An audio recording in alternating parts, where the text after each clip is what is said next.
Fin de espacio publicitario. Quédate. Enseguida comienza Nuevo Poder.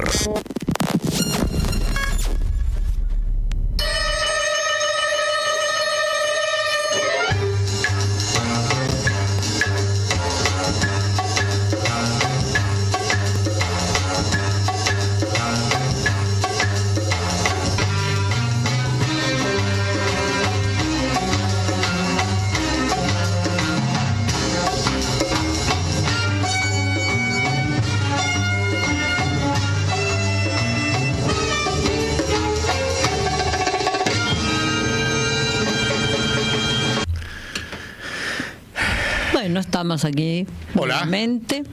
Buenas tardes. Programa 78. con una palabrita complicada para este programa, ¿no? Sí. Según la quiniela, sí. Según la quiniela, sí, rapera, bueno. Un tema complejo. Ahora, vayamos directamente, porque es la primera vez que hacemos un programa dedicado a una persona. No vamos a tocar el conjunto de temas que hemos tocado en otros programas, sino que se lo dedicamos especialmente a el arzobispo de Buenos Aires, recientemente nombrado, García Cuerva, ¿no? Ahí lo tenemos en la carátula. Es un mensaje con una serie de propuestas que tiene el Observatorio de la Riqueza Padre Arrupe a este joven cura, ahora arzobispo, tiene apenas 55 años y que está al frente de la principal diócesis de la Argentina. Digamos que acá salió Bergoglio como padre, como papa, y tiene como mínimo 20 años para adelante, o sea, hasta los 75 años que se jubile, va a estar al frente de la diócesis que produce digamos que conduce en gran medida la iglesia, si bien está en el resto de las provincias, pero bueno, la realidad sabemos cómo es la Argentina, con la capital. Así que este cambio que ha hecho Francisco no es un cambio menor. Ha puesto un hombre que es absolutamente de su práctica. De hecho, inmediatamente que asumió, puso de segundo de él al obispo Carrara, Gustavo Carrara, que es de los Curavilleros. De los curavilleros, con el cual nosotros estuvimos varias veces, le hicimos llegar las iniciativas nuestras como Observatorio de la Riqueza. Y quieren una iglesia en la calle. Sí. O sea, no es una iglesia para adentro, es una iglesia para afuera, siguiendo las enseñanzas de Jesús en su primer momento, y que después Francisco lo pone como un eje para su pontificado, ¿no? Y eso a nosotros nos dio una expectativa muy importante por lo que estamos viviendo como nación, por lo que está viviendo el mundo, y queremos reconstruirle un poco mandarle a García Cuerva nuestras ideas, hacérselas llegar, después se las vamos a hacer llegar por escrito, acompañándole todos los materiales, porque tenemos una trayectoria muy larga, ¿no, Sonia? Nosotros juntos, vos también, sí, Remigio, en otros ámbitos dentro de la iglesia. Dentro de la iglesia, o de lo que es la dinámica de esa categoría tan bárbara, tan hermosa que generó el Concilio Vaticano II, que es el pueblo de Dios. O sea, ninguno de nosotros es religioso, pero somos pueblo de Dios, ¿no? Y nos fuimos cruzando. Ahora vamos a hacer una pequeña rápida síntesis, y como tal tenemos una serie de propuestas, una serie de esperanzas de lo que puede hacer Francisco, no solamente como papa, sino como a futuro.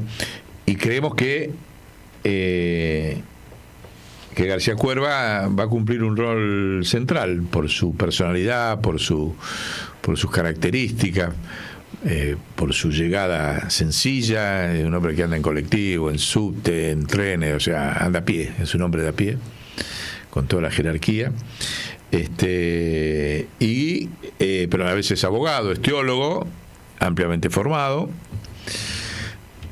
Tiene una muy buena empatía, ahora lo vamos a escuchar en un video, para comunicar, es un gran comunicador, un gran organizador, vivió en las villas de la Cava, o sea, un hombre de esos que están llamados a tener una proyección muy fuerte, ¿no? Y ahora recientemente hizo esa convocatoria, ¿no?, al desagravio al Papa Francisco, que fue bastante, ¿no? Vos tuviste remisión multitudinaria. Fue bastante multitudinario, fueron unos 71 curas, más o menos, sí, de todo el país.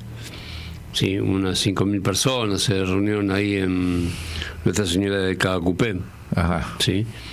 Sí, a raíz de las expresiones de Milei, ¿no? ¿Fue eso? A raíz de las expresiones de Milei, sí.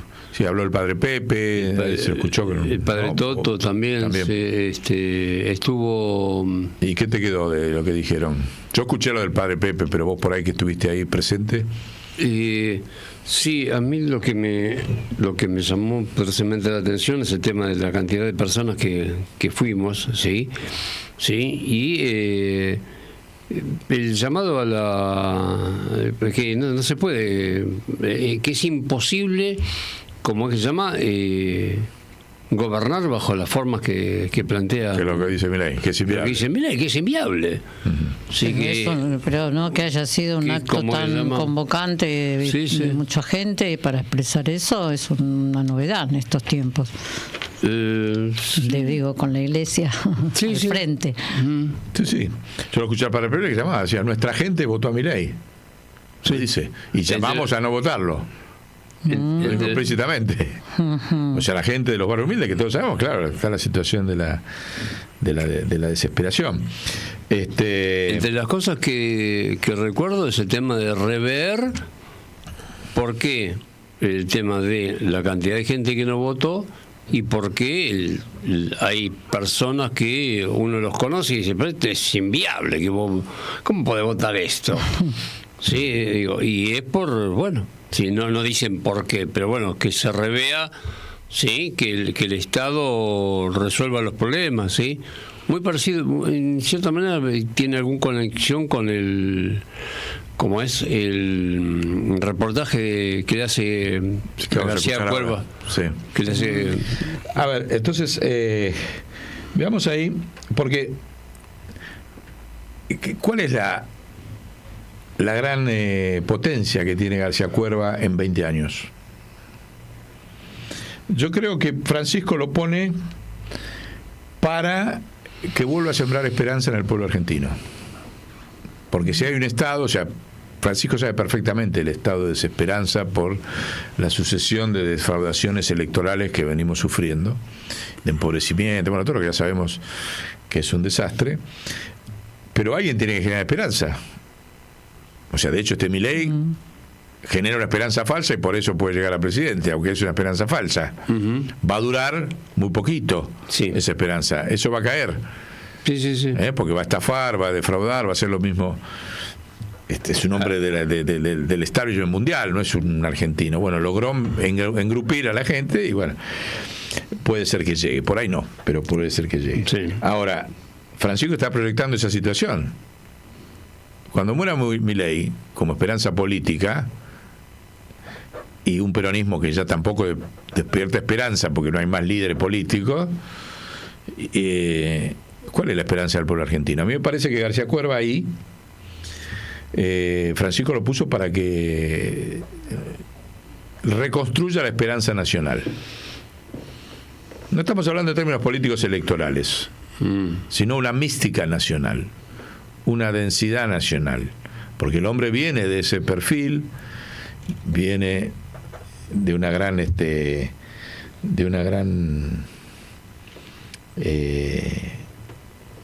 andar la calle, digamos, de también, caminar, andar, de escuchar, de poner el oído en el pueblo, como decía Angelelli, ¿no? Exactamente. ¿No?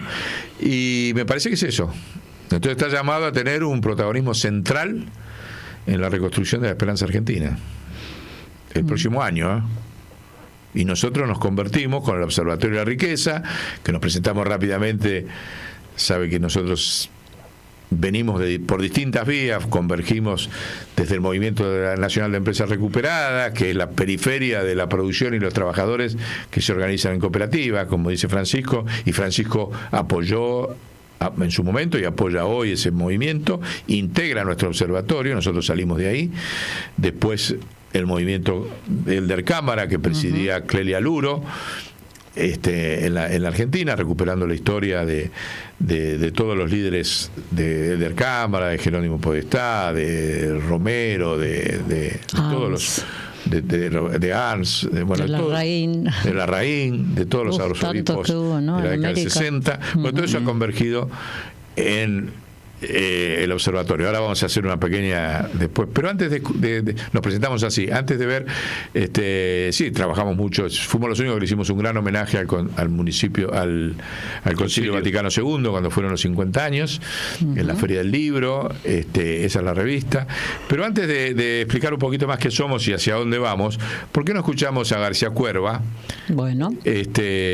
Porque va a ver que coincide con todo lo que nosotros venimos trabajando, ¿no? Y nos ponemos a su disposición para que este factor de esperanza que sembró Francisco en la Argentina, que se llama García Cuerva, llegue a cada argentino, ¿no? A ver. Para los que tratamos de estar cerca de la vida, cerca de la realidad concreta, los que tomamos un colectivo, un subte, los que tenemos vínculos con la gente, los que no nos rodeamos de aplaudidores o de una corte, sabemos que nuestros hermanos más pobres tienen nombre y apellido. Entonces, para mí no son una cifra, no son un 42% de pobreza, son mucho más que eso. Por lo tanto, cuando se habla de la reducción de derechos sociales o cuando se habla de los más pobres en términos solamente de cifra económica, a mí me duele en el corazón, porque enseguida se me cruzan personas que he conocido a lo largo de mi vida, o estos últimos casos, como les decía, de la misa de Constitución, y uno dice, hermano, creo que tenemos que aprender a tener, una expresión de Francisco, los pies en el barro y las manos en la carne del hermano que sufre. Dijiste textualmente, cuenten conmigo para lograr una presencia inteligente del Estado en favor de los sectores más vulnerables y más excluidos en tu humildad más política. ¿Cuál es tu visión del rol del Estado y de la política?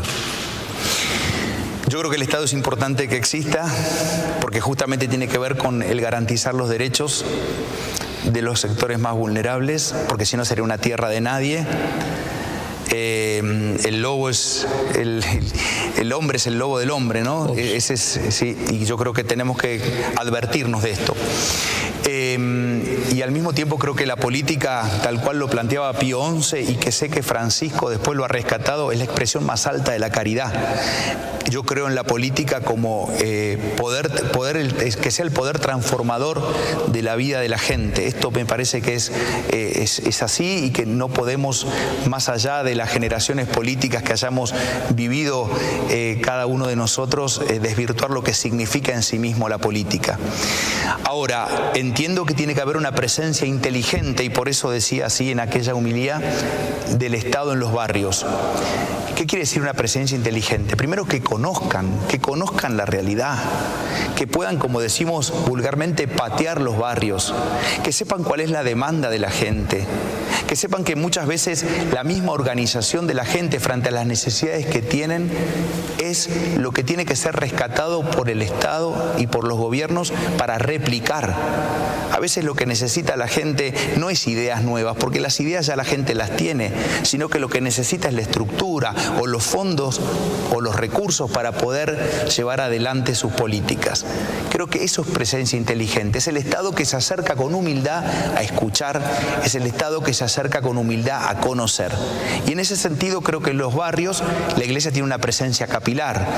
Digo, la Iglesia Católica, otras iglesias también, otras organizaciones, y podemos ser muchas veces el interlocutor para que el Estado llegue al barrio. Pues Estado presente, para ponerlo en términos Estado concretos. presente, pero insisto, presente e inteligente, porque podemos tener Estado presente que lleva sus propias recetas, pero que no tienen que ver con la demanda de la gente. No, alguna vez se generó lo que se llamaba el Estado en tu barrio, una política que se aplicó en el gobierno de la provincia de Buenos Aires y tenía ideas muy buenas, pero nos dimos cuenta en el transcurso de la experiencia que para que los vecinos se pudiesen acercar a ese tipo de iniciativas era necesario primero reunirse con los vecinos y escuchar lo que los vecinos necesitaban, para que entonces este proyecto... Bueno, el Estado inteligente. El Estado inteligente, sí. Que dota de recursos a las ideas que tiene ya el pueblo de Dios, para sintetizarlo en las palabras de él. Producto de su propia experiencia, él lo dice. Hubo intentos, pero y demás. Claro. Entonces, esto a nosotros nos potenció muchísimo. Porque nosotros, cuando empezó el gobierno del Frente de Todos, presentamos una propuesta que está en el libro El General Perón, el desaparecido del siglo XXI, donde decíamos que la clave para poder hacer eso que él dice, el Estado inteligente, la principal inteligencia del Estado está en un solo lugar. Lo demás son nervios, como el cuerpo humano. El cerebro de ese Estado es el Banco Central. Lo venimos diciendo. Acá está, en este libro, que fue el que presentamos cuando había esperanzas de que el Frente de Todos desarmara la decadencia que había sembrado Macri. Esto está en el 19 de diciembre del 2019, lo presentamos. Ahí presentamos toda una serie de propuestas, pero la clave era que el pueblo de Dios, lo que dice García Cuerva, entrara al corazón de la inteligencia del Estado, que es el directorio del Banco Central. Como venimos diciendo en otros programas. Corazón y cerebro al mismo tiempo. Exacto, corazón y cerebro. Es lo que estaba pensando. Pero si no estás sentado ahí, no tenés los recursos que dice, y no tenés el ida y vuelta, porque García Cuerva plantea un ida y vuelta entre el pueblo de Dios y la institución de Estado. Ahora, si no estás en donde se originan los flujos de recursos, que es en la emisión de moneda de los bancos centrales, no te llegan los recursos. Entonces fracasan, como él dice que fracasaron los distintos programas. Se escuchan un montón de ideas que tiene el pueblo de Dios en el territorio para solucionar su problema y después no hay con qué hacerlas. ¿Eso por qué pasa? Lo hemos vivido en parte en la gestión también en el municipio de Quilmes. Pudimos hacer una parte y otra parte. Sí, señor. Pero no pudimos llegar a sentarnos en en el directorio del Banco Central. No, nos sentamos afuera con las cooperativas. Hicimos asamblea, con la cooperativa Argentina Trabaja, fuimos. Se explicó muy bien clarito cómo era. La gente lo entendió enseguida, cómo era el tema, sí. Ahora, el poder político eso no lo entendió, o no lo quiere hacer. Lo entiende, pero no lo quiere hacer. Y nosotros en la propuesta que hicimos, que por ahí está, no sé si tenés la página del directorio, cuando planteamos cómo era el Frente de Todos, a quién tenía que sentar en el directorio del Banco Central, planteamos que todos los actores de la densidad nacional tenían que estar sentados ahí. Sí. Uno era el actual vicario que nombró García Cuerva, Gustavo Carrara, que en ese momento era uno de los curas villeros. Ahí está el expediente con que empezamos todo en el Banco Central como Observatorio de la Riqueza, que sigue abierto, 2019. Y sigue ese expediente a disposición del arzobispo de Buenos Aires para trabajarlo, para nutrirlo, para discutirlo, para hacer eventos, para que se tome conciencia. Bueno, ahí están, fíjense, nosotros ahí presentamos una serie de miembros que tenían que integrar el directorio del Banco Central. Y creando, que eso era simplemente un decreto que podía disponer el presidente para hacer esa organización de reorganización del Banco Central, ponerlo primero el antes.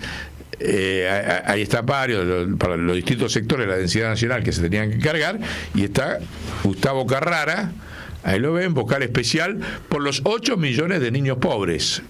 Monseñor Gustavo Carrara, de los curas villeros, sentado en el directorio del Banco Central. ¿Sí? Hicimos una reunión con los curas villeros allá en Liniers, donde le llevamos la propuesta. Obviamente no se escucharon porque nadie no se sabía si el poder político se animaba a dar ese paso, no se animó. Y así estamos. Y así estamos. Esto fue hace 4 años. Y ese planteo de estar ahí, ¿por qué es? Es el Estado inteligente. Porque hoy la inteligencia del Estado es la emisión de los subsidios, la emisión de la moneda. Y el subsidio no en el sentido del subsidio caritativo para el hombre, no. La política de Estados, en todo el mundo, la política de subsidios es la principal política de Estado. Ampliamente considerada, desde factores de poder monopólico hasta alquileres. Por ejemplo, en Italia los alquileres te los paga el Estado al que no puede pagar con un subsidio. Comparemos acá. Entonces, la política de subsidios, como lo venimos diciendo, cada vez más se convierte en la principal política del Estado inteligente que dice García Cuerva. Y que representa realmente los intereses del pueblo. Pero para eso tenés que estar sentado donde se define. Sí. Porque yo me imagínense ustedes, hagamos una representación. Hoy el directorio del Banco Central está manejado por los bancos extranjeros. Sí. Todos los directores que están ahí responden a bancos extranjeros. Y se la pasan emitiendo subsidios, hoy por el equivalente al 8% del Producto Bruto Interno. Sí. El 8% del Producto Bruto Interno es emitido por los directores de los bancos centrales para garantizar la fuga y las tasas de interés más altas del mundo. Eso hace el Banco Central hoy. ¿Ustedes se imaginan a Gustavo Carrara aceptando eso? No. ¿Podría el directorio resolver que se emita la moneda para esos 2 fines y que los 8 millones de pibes reciban, o se sentaría ahí a planificar de que si vamos a emitir 100, 50 va para los 8 millones de pibes pobres y después vemos los otros sectores? ¿Cómo hacemos? Sí. Claro. No estás ahí, te pasan por arriba. Y claro. No estás ahí, no hay Estado inteligente para el pueblo de Dios. Jorge Ignacio, no hay inteligencia. Si no estás sentado en el lugar donde se define, que no es el presupuesto nacional, es el Banco Central todos los días, porque esto pasa todos los días. Ni es los ministerios, porque pasó y no te estamos diciendo ahora esto de que la gente todavía cree, ¿no? Cuando se moviliza en un sector otro que hay que ir a reclamar al ministerio tal, y ya venimos diciendo que en los ministerios no se resuelven los presupuestos, se resuelven las migajas que quedaron del presupuesto. Y lo que estamos diciendo no es una fantasía, es una realidad que Anetro ha hecho, ha existido en la Argentina y hoy existe en otros pueblos del mundo. Porque ya lo hemos dicho en otros programas, Jorge, Perón sentó al pueblo en el Banco Central el primer día que ganó. Sí. Sentó a los sindicatos en el Banco Central, sentó a los empresarios nacionales, o sea, sentó la densidad nacional, sacó a los bancos extranjeros del directorio y los sentó en el 45 y en el 73. Y vos me decís, te quedaste en la nostalgia, como te dicen siempre, así, y fíjate lo que hizo Evo Morales, con lo cual desdolarizó su país y lo convirtió en lo que es hoy. En un país justo, pacífico, desdolarizado, porque puso al pueblo de Dios en el directorio del Banco Central. Entonces, esa propuesta que vos abrís, nosotros queremos acercarte todas las iniciativas, te las vamos a enseñar de cómo se planifica, cómo se llega. Vos decís que se llegue cerca de donde está la sociedad, que el Estado, y nosotros en el planteo de este expediente, creo que tenemos ahí ese, ¿no?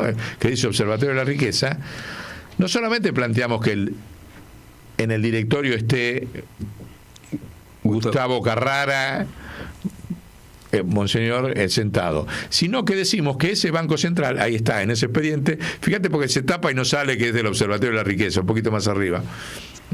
Ahí está, ¿ves? Estamos hablando de un expediente formal con toda esta iniciativa que avaló desde Adolfo Pérez Esquivel a un montón de diputados y dirigentes sindicales, pero para que se dé una idea de la seriedad del planteo, en este planteo, ¿qué decimos? Para que el Banco Central esté cerca del pueblo de Dios, las sucursales del Banco Nación tienen que tener una gerencia del Banco Central para tener contacto directo con el pueblo de Dios y poder recibir, como vos decís, las ideas del pueblo. Si no, el Banco Central es una entidad que está ahí en la calle Reconquista, lejos de la sociedad, como vos decís, y no puede haber ese ida y vuelta que planteás, que es maravilloso. Ahora, si vos agarrás y le dotás al Banco Central de gerencias para esta dinámica con la sociedad, para canalizar los subsidios, está todo planteado ahí de una manera espectacular, vía las 350 o 400, no me acuerdo cuántas son, sucursales del Banco Nación, que están en todos los pueblos, ahí tenés un ida y vuelta que vos planteás, para recibir las iniciativas, canalizarlas y que Carrara y su equipo, pobre, lo pongo como bueno, al frente, pero yo sé que se la banca. Un día nos cruzamos en la Plaza de Mayo y me dijo: ¿y cuándo vas al Banco Central? Cuando vos me bendigas, le dije. Se rió y siguió caminando. Así que sigo, como verás, seguimos en la misma línea, porque ahora lo ha habilitado con el planteo de un Estado inteligente, Jorge, el arzobispo de Buenos Aires. ¿Por qué no lo podemos hacer? A ver, que pongamos a la Iglesia de la Ciudad de Buenos Aires a discutir esto y vamos a ver si no ganamos el debate. No tengo la menor duda que lo ganamos, pero de acá a la China, técnicamente, socialmente, políticamente, ¿entendés? Se acaba. O sea, Milei quiere cerrar el Banco Central y nosotros queremos que Gustavo Carrara esté sentado en el directorio del Banco Central y que opere a través de las 600 o 450 sucursales que tiene el Banco Nación. Se resuelve el problema de la Argentina. Desaparecen los pobres. Desaparece la restricción externa esta que dicen de los dólares, porque vas a poder planificar la emisión hacia consumos que no demandan dólares, que son lo que hace el pueblo de Dios. El pueblo de Dios no demanda dólares, no demanda sobrevivencia en pesos. Sí, salarios en pesos dignos, jubilaciones dignas en pesos. Y esto se lo digo a Jorge y se lo digo poneme ahí a Gustavo. No es que lo inventamos ahora, sí, lo diseñamos cuando subió el nuevo gobierno con toda la esperanza. Y creemos que el próximo gobierno, si no lo hace, fracasa, ¿sí? Pero nosotros se lo planteamos a Francisco hace 10 años. Sí, señor. Hace 10 años, cuando él llegó a Papa, tuvimos una reunión con él, donde de ahí nació el Observatorio de la Riqueza nació cuando le llevamos esta propuesta y nos bendijo para que sí, porque nosotros decíamos, bueno, todo el mundo habla de la pobreza y nadie habla de la otra cara de la moneda. Nosotros queremos hablar de la otra cara de la moneda, estudiarla, investigarla y superarla. Francisco nos bendijo, nos dijo que sí, y hace ya 8 años, vamos para 9, que estamos en este tema, pero ahí le dejamos un documento que está firmado como Elder Cámara, todavía no éramos observatorio, junto con Clelia, que se llama El iceberg se ve completo, ¿sí? A raíz de la crisis del 2008, que el iceberg se veía completo y que había que impulsar, que sigue siendo uno de nuestros ejes, un tercer concilio vaticano, ¿no? En ese documento, ahí está, que te lo vamos a hacer llegar Jorge y Gustavo, está en la página web de nuestro observatorio, aunque la han hackeado ahora y la tenemos que reorganizar, porque para encontrarlo te volvés loco, pero está.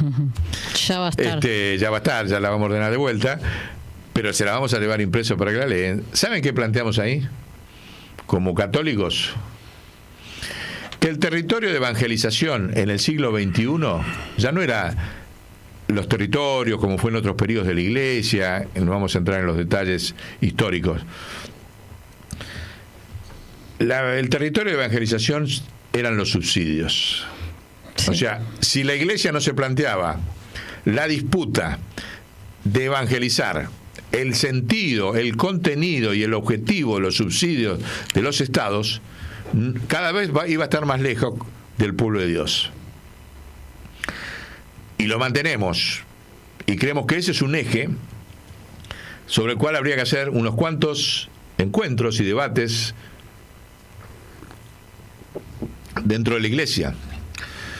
Porque las academias de la Iglesia no enseñan esto. Las academias religiosas, las universidades, no enseñan que el territorio de evangelización es la economía política, los subsidios de los estados.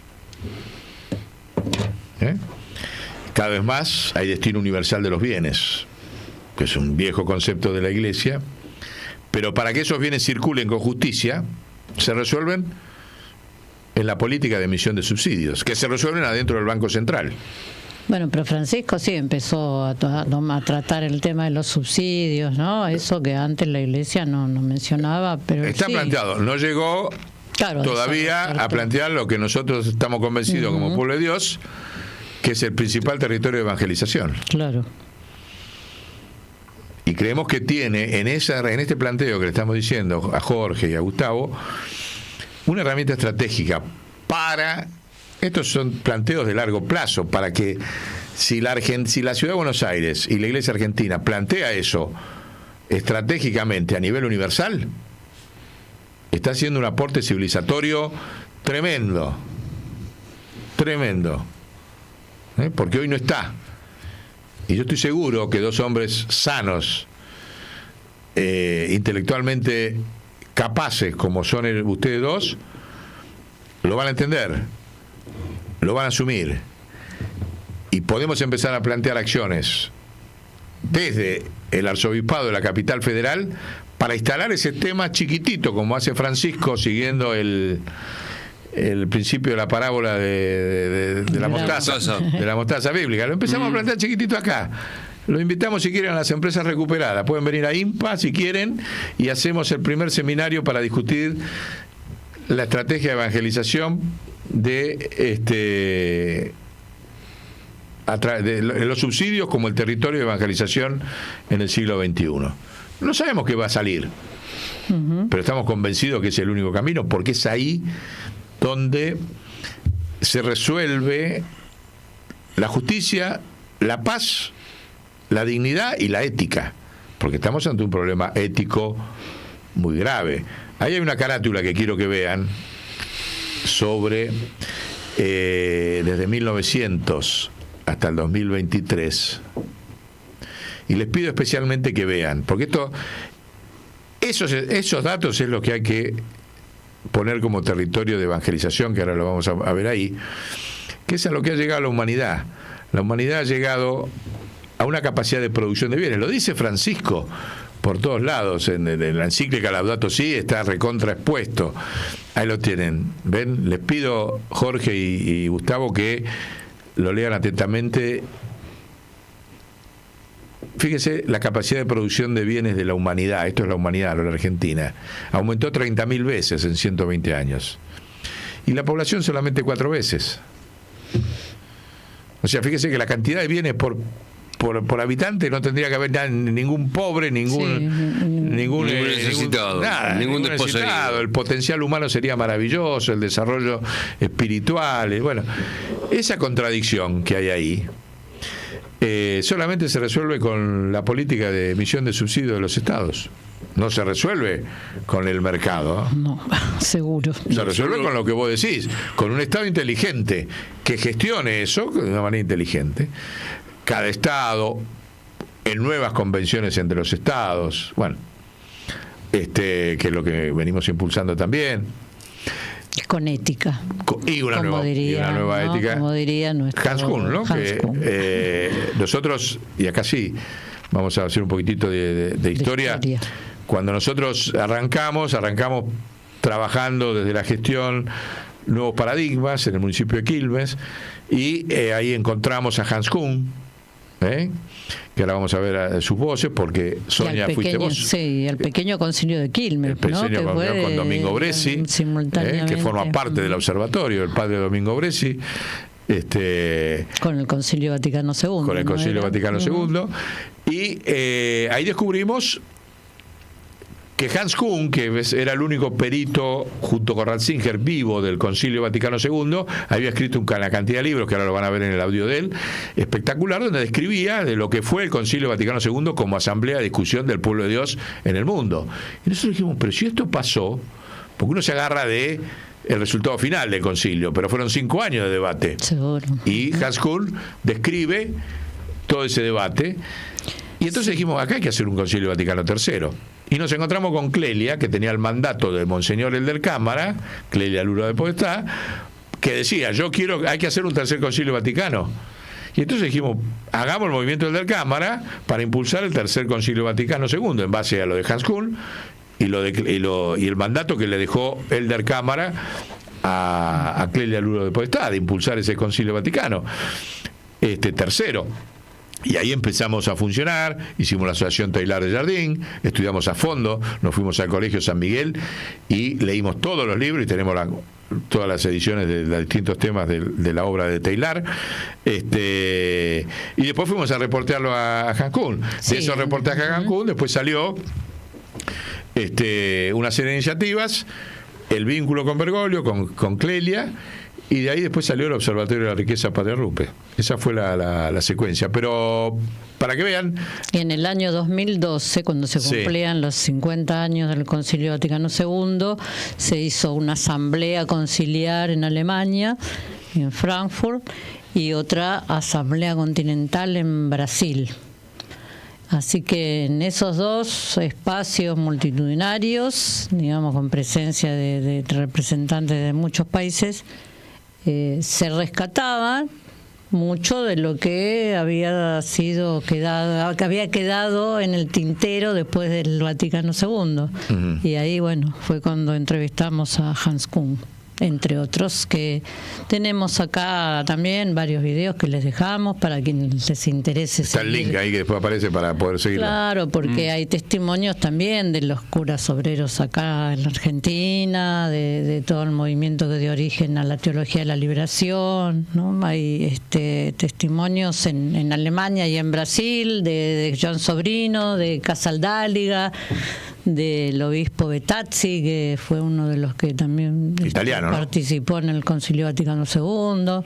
Sí, hay mucho para rever y actualizar. Bien. A ver, ¿te parece? Escuchemos el reportaje de Hans Kuhn. Hans Kuhn, ya le digo, fue el principal teólogo, el perito del concilio cuando tenía 25 años, y Ratzinger fue el otro.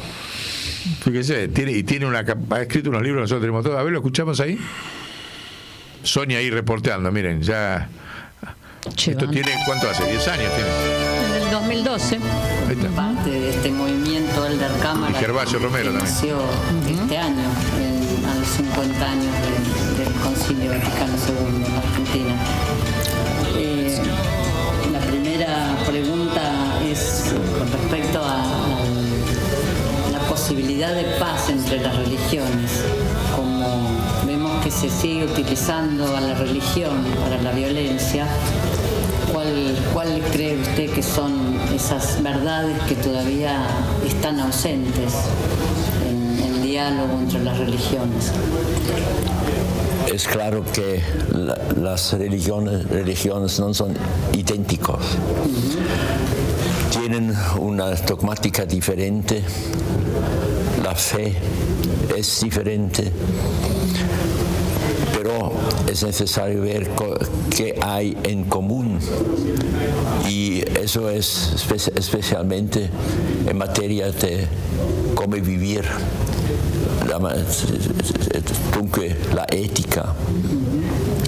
A pesar de todas las diferencias en la fe, en la dogmática, es posible vivir en junto, vivir en paz. ¿Por qué? Porque las reglas éticas son las mismas en todo el mundo, en todas las tradiciones. Eso no es una cosa accidental. Yo no sé bastante sobre los indios en América Latina, pero sería interesante en qué senso ellos aceptan desde siglos y siglos estos 4 imperativos éticos, pero vivir veramente humanamente, no matar, no mentir, no robar y no abusar la sexualidad. Y es necesario decir eso ya a los niños. En la evolución era necesario que el ser humano ha imperado de comportarse humanamente. Es posible matar un animal si hay razones, pero no es nunca legítimo y permitido de matar ese ser humanos. Entonces, el progreso del tiempo ha hecho eso una verdad muchas veces dimenticada, que si los niños no imparan estas reglas muy claras, serán prácticamente expuestos. Que hoy en día se pueden actualizar. Su gran suceso era combinar la fe cristiana con la idea de la evolución, y eso era muy necesario porque la Biblia no vuole mostrar verdades científicas. Dunque la Biblia no responde al problema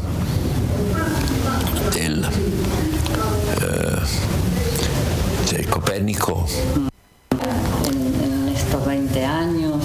Sería muy importante que aunque otros países tienen contacto con el secretariado de la Fundación para una Ética Mundial, que está a Bogotá, el grande hombre que ha trabajado terriblemente para eso es Carlos Paz.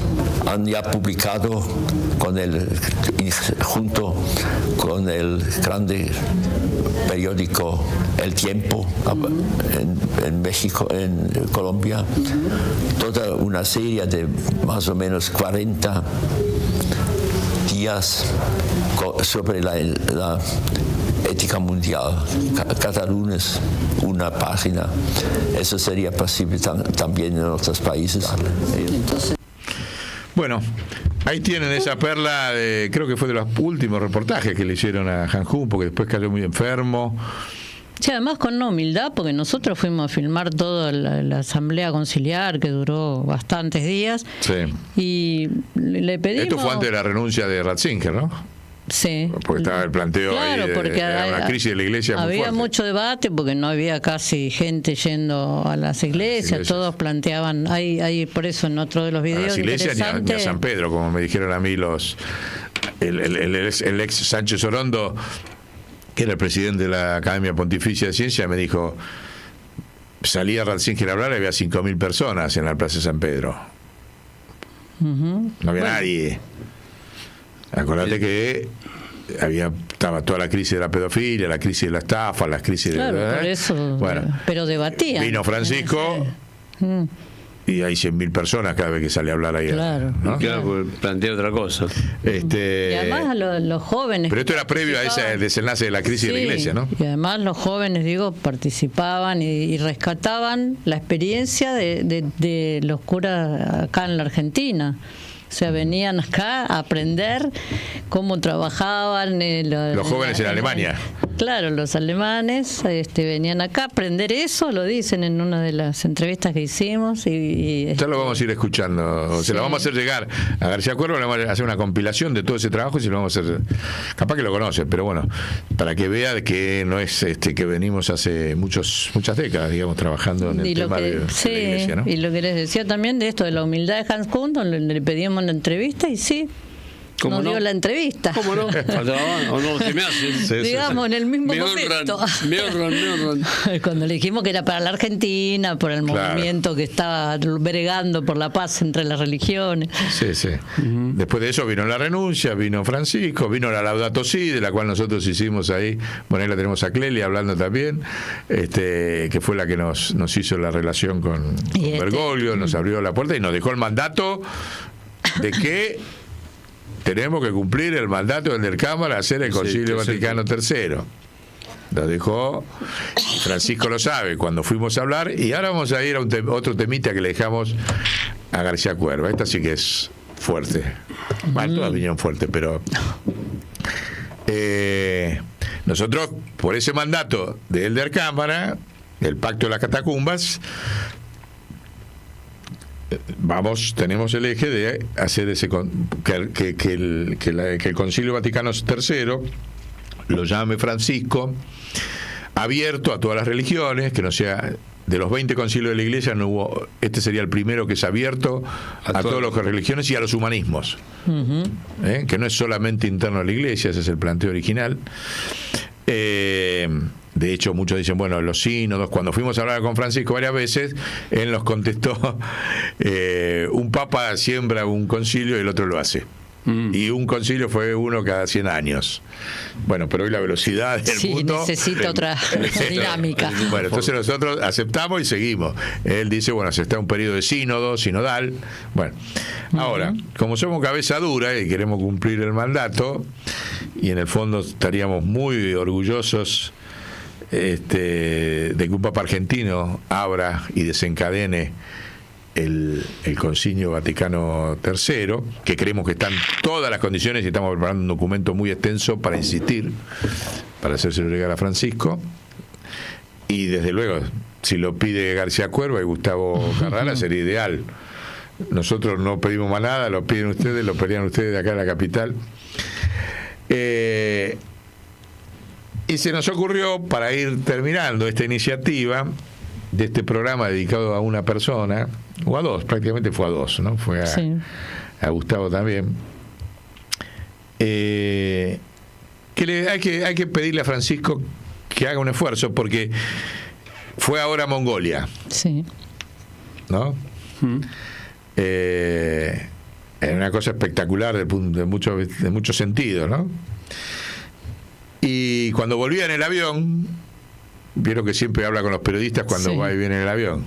Cuando volvía en el avión, le preguntaron sobre sus futuros viajes, le dijo que le cuesta mucho por su edad y su sistema, los problemas de salud, aunque la cabeza la tiene perfecta, es un tema de movilidad. Ir a qué otros viajes, o sea, todo el mundo quería saber si iba a venir a la Argentina, le preguntaba, no todo el mundo, entonces dijo que va a ir a algún país, bueno, pero que le cuesta mucho, que está viendo el año que viene que había un viaje a Vietnam, dijo, porque la comunidad católica de Vietnam es muy dinámica, dijo, pero dijo una frase no mencionó sobre la Argentina, no dijo nada, con lo cual empezaron las suspicacias de que no va a venir, y dijo, en relación a Vietnam, bueno, si no voy yo a Vietnam, irá Juan 24. Juan 24. Juan 24. No existe Juan 24, existe Juan 23. Claro. Que nosotros lo tenemos. ¿Quién es? Juan 23. 24. Que acá lo tenemos nosotros lo usamos en el homenaje a todavía ahí era beato, ni siquiera era el Papa Bueno, que hoy es santo, que fue el que desencadenó el Concilio Vaticano III. Claro. Segundo. No. Coherente con lo que nos dice. Yo lo siembro y lo va a hacer Juan 24. Pero le puso el nombre. No. Le puso el nombre al sucesor. Al próximo. Al sucesor, como diciendo, el próximo es una señal. El próximo tiene que hacer lo mismo que el 23. Claro, llamar al concilio. Y él preparó los sínodos. Como nosotros somos cabeza dura, queremos que lo haga él. Entonces, ¿qué pensamos? Y con esto yo personalmente termino esta parte del programa. Creemos que, ¿por qué razón no viene a la Argentina, Francisco?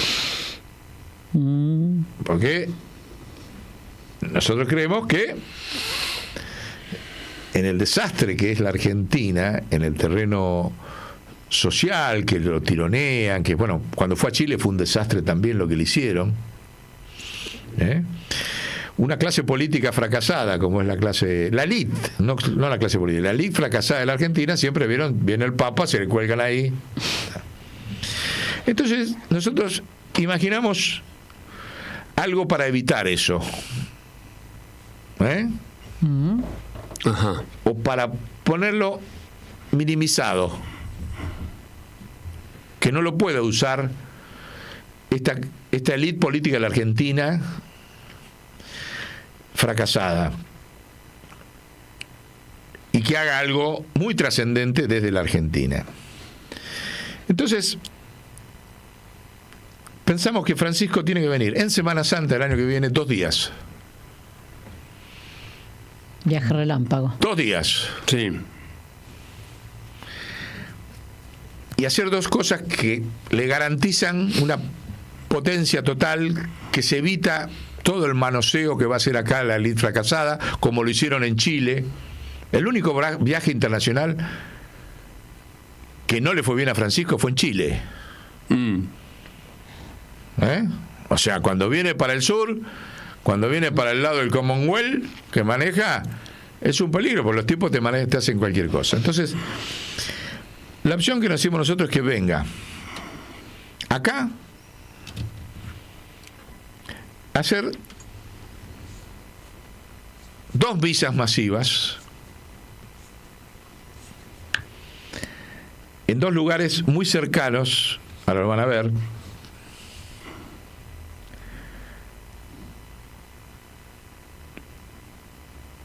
y que lance desde acá la comisión de preparación del concilio. Y lo puede hacer de una manera espectacular, donde toda la runfla vengan a recibirme Ezeiza. Ahí nos sacamos la fotito, ¿viste? Todas esas cosas que le gustan. Te doy la mano y yo me voy a hablar con el pueblo de Dios a la calle, a los argentinos. No me jodan más con circos de protocolo, como decía Clelia. Vienen todos los presidentes de la Argentina, vivos, ¿viste? Los saludos, nos sacamos la fotito y ya está. Mi mensaje de unidad ya está, listo. Después sabemos que se van de ahí, se matan entre todos, ya sabemos cómo son. Pero se borra de ahí. Entonces hace... ¿Ustedes se acuerdan lo que fue la primera misa que hizo Francisco en Río de Janeiro, cuando fue el Congreso de la Juventud, que fue el primer viaje internacional? Que fue impresionante, porque la hizo desde un lugar donde estaba toda la bahía de Copacabana. Era una cosa... 2 millones de pibes, de 3 millones, era una cosa infernal. La imagen que daba Francisco dando la misa ahí arriba en un escenario, y toda la bahía de Copacabana, las playas, la avenida, todo lleno de gente. Bueno, tiene que hacer lo mismo desde el Parque de la Memoria. Frente al Río de la Plata. Y los 10 millones de argentinos, yo calculo que vienen. Sí, como mínimo. Si lo organizamos bien, vienen 10 millones. Como mínimo. Porque ahí llegan todos, Te venís por la Panamericana, con los micros, bien organizado, la Panamericana, toda la costanera, desde el Parque de la Memoria, todo, se llena. Todo. Sí. Se llena.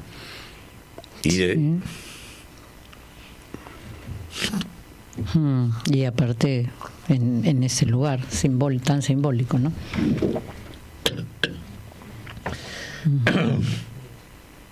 Sí. Y de ahí no tiene mucha distancia. Después de luego la segunda misa en Luján. Para Luján tiene que ir. Claro. O sea, son 2 días. Luján va y vuelve a Roma. Espera. Ah, ¿no? Esperá. Bueno, dale. Hay que lanzar el concilio. Tienes razón. Desde el Parque de la Memoria, al lado del Parque de la Memoria, porque es un concilio ¿para qué? Coherente con la Laudato Si. Para el tema del cambio climático y el impacto social de la transformación tecnológica, que es lo que dice en la Laudato Si. Ahora el 4 de octubre va a sacar una ampliación, Francisco. Sí. Entonces se va desde ahí a la aula magna de Exactas, que la tiene al ladito del Parque de la Memoria. Sí. Desde la Universidad de Buenos Aires, Universidad Pública de Exactas, que es donde está el corazón de la inteligencia artificial en la Argentina, toda la base científica. Toda la base científica, convocando ahí a peritos de todo el mundo. Francisco los invita a venir a la Argentina para discutir ¿qué? El cambio climático y el impacto de la tecnología en la sociedad. Eje central del Concilio Vaticano III, y lo lanza desde un lugar público, no desde una universidad católica, desde una universidad del Estado con prestigio internacional, y lo tiene ahí al lado. O sea, a la mañana hace la misa, o al revés, a la mañana va tempranito, lanza el coso, se va caminando hasta, o lo llevan ahí hace el lanzamiento, donde invita, por ejemplo, ahí a quién tienen que estar. Tiene que estar desde luego todos los expertos, los peritos internacionales sobre el problema del cambio climático, los peritos internacionales sobre el tema de la inteligencia artificial. Aquí hay el grupo de Río de la Plata, que le hizo un documento muy importante sobre eso. La Academia Pontificia de Ciencias tiene que venir ahí, porque se constituye el grupo promotor del concilio, no es que se abre el concilio. Claro. Un concilio tiene un grupo promotor que lo prepara durante 1 año, 2 años, y después larga. pero queda constituido. Este es el equipo que se pone a trabajar en la preparación, ¿sí? Y la Academia Pontificia de Ciencias es el único órgano donde están todas las religiones representadas. Nosotros fuimos ahí, cuando llevamos el documento del iceberg, Francisco nos mandó a hablar con el Concilio Vaticano II, con la Academia Pontificia de Ciencias, con Sánchez Orondo, hablábamos ahí, bueno, entonces ahí entendimos cómo funciona. Están los judíos, los musulmanes, los principales cerebros de cada una de las religiones, los humanistas, todos están ahí.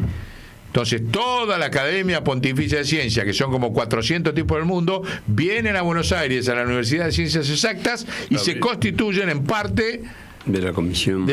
Que entonces ya no es solo católica. Qué buena idea. Y eso lo hace ahí a la mañana. A la tarde hace la misa. Sí. Después ahí nomás ya averigüé, hablé con la gente de Exactas, tienen helipuerto. O sea que no necesita. De ahí helipuerto a Luján. Sí. Hace el otro, saludo 1, saludo 2. Y que se quede acá la oligarquía de mierda. Nos vemos en Roma. Saludando así y chao. Pero un recorrido perfecto. Mira que rapidito, 2 días. 2 días. En Semana Santa. Que te garantice, yo te digo, vos organizás esto, sacás un decreto presidencial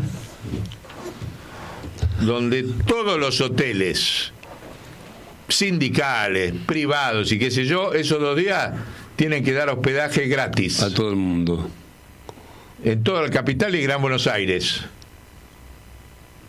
2 días, decreto presidencial, gratis. Y se viene todo el mundo.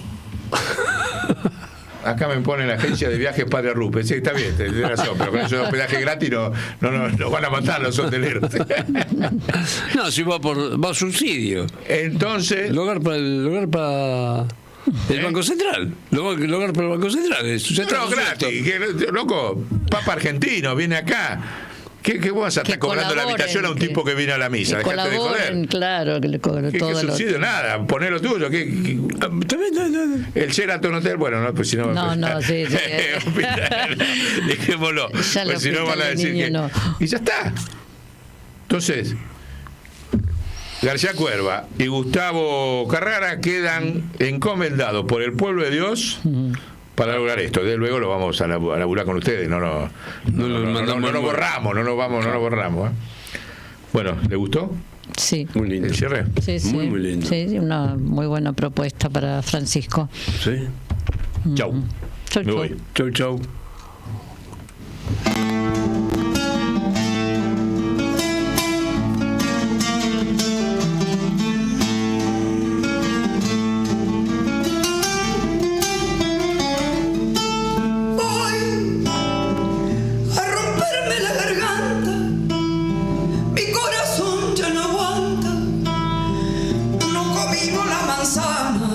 Saboreamos su veneno. Dios, tenga piedad de desenfreno. Prego, háganle guardianes, vengan, cubran el terreno, que quiero besarte y tocarte el pelo. Aunque la manzana tenga su veneno, porque mis alas son difíciles de cortar. Esta boca es difícil de callar. Se lloran mis ojos a veces, esto no termina nunca. ¿Y qué te parece? Se transformó la avaricia de una simple caricia, la magia de una sonrisa y hasta la brisa. Sin prisa vamos, sin prisa la vida huele a desdicha por el que no tuvo suerte y por su ceniza. Ten esperanza, realiza, piénsalo bien, organiza, revisa, mira, analiza cómo esto